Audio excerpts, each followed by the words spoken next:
Le Grand Matin Sud Radio, 7h-9h, Jean-Jacques Bourdin.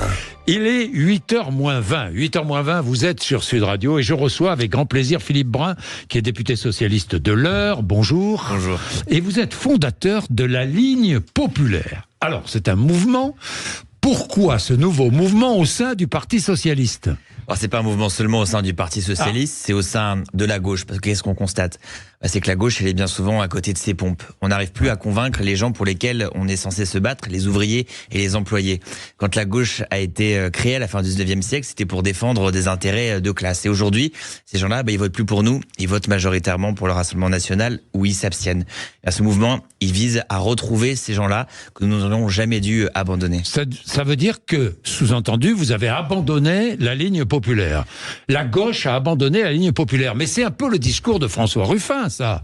Oui, il a raison. Philippe Brun. Et on est plusieurs à tenir ce discours aujourd'hui à gauche et nous perdons dans nos camps respectifs. François Ruffin, il a dû quitter la France insoumise.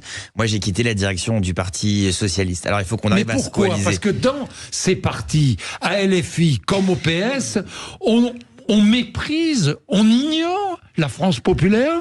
Il y a en tout cas un certain enfermement mondain des appareils politiques où on est entre apparatchiks dans les grandes villes et on oublie finalement la France populaire, tous ceux qui n'ont que leur travail pour vivre. On oublie les grands sujets qui sont ceux dont les Français nous parlent le week-end, le handicap, le logement, les familles monoparentales, la santé, les services publics. Quel est le temps de parole de la gauche sur ces sujets ? Pas grand-chose. On s'enferme dans des polémiques un peu stériles, un peu stupides. Alors la Ligne populaire, le but, c'est pas de faire un nouveau parti politique, c'est de lancer des initiatives pour aller parler aux gens. Service public populaire, on va aller dans les campagnes, là où il n'y a plus de guichets aujourd'hui, recréer des guichets associatifs pour aider les gens à remplir leurs papiers. L'école de l'engagement, c'est une école de formation politique pour les ouvriers, les employés pour devenir candidats aux élections. Un autre collectif aussi sur les pannes d'ascenseur. Bref, on refait de la politique au sens noble, pas pour gagner des élections, mais pour parler directement aux gens et régler leurs problèmes. Philippe Brun, lorsque vous entendez François Ruffin dire à LFI, finalement, on a un électoralisme racisé dans notre façon de pratiquer la politique. On ne parle que d'homophobie, on ne parle que de la Palestine, et on a négligé tous ces quartiers populaires, on a laissé ces quartiers uniquement au Rassemblement national. Il a raison de dire cela.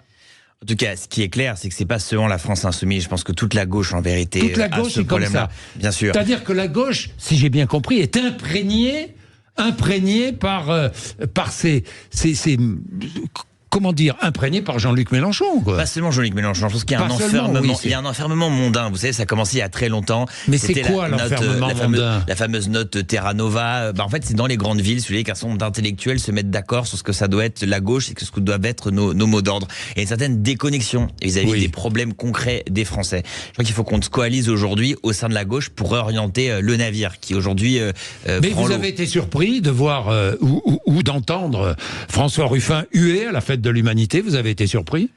Oui, j'ai été surpris. Je trouvais ça tout à fait indigne en vérité. Et quand je les ai vus, j'ai pensé à cette phrase de l'Évangile, c'est « pardonne-leur, ils ne savent pas ce qu'ils font ».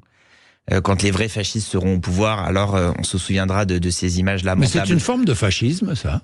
Je ne sais pas si c'est une forme de fascisme. Je pense que c'est quelque chose de très adolescent en vérité comme réaction et d'assez indigne quand on sait la réalité de ce qu'est le fascisme en France, ce qu'est la réalité de la montée du Rassemblement national que moi je vois très personnellement dans mon département où je suis le seul député qui n'est pas membre du Rassemblement national. Je le vois ça tous les jours.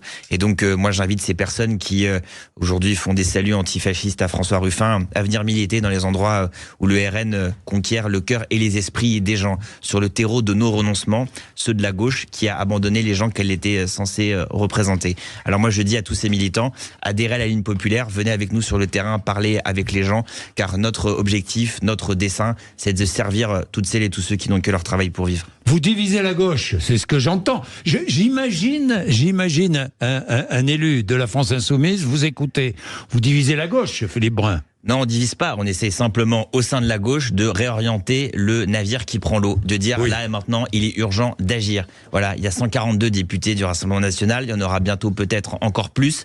Il est temps qu'aujourd'hui, la gauche retrouve son discours, retrouve les gens qu'elle est censée défendre. Et pense aux gens, oui.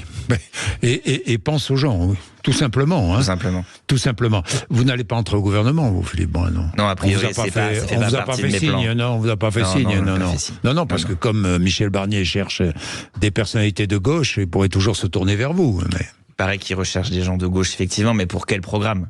Oui. On a été élu pour abroger la mesure d'âge sur la réforme des retraites, pour augmenter les salaires, et je crois pas que ça fasse partie de son programme de gouvernement. Vous voterez la proposition de loi du Rassemblement national sur la réforme des retraites ou pas? Alors, nous verrons si elle sera vraiment inscrite. Pour l'instant, elle n'est pas inscrite à l'ordre du jour. Maintenant, quand le Rassemblement national dit que le ciel est bleu et que le ciel est bleu, c'est compliqué de ne pas dire que le ciel est bleu. Donc, si cette proposition de loi est présentée, je trouve ça difficile de ne pas la voter. Maintenant, on verra si elle est effectivement présentée, si le bureau de l'Assemblée nationale la valide. En tout cas, oui. Ce serait une vraie difficulté que de ne pas la voter, compte tenu de mon accord avec ces principes.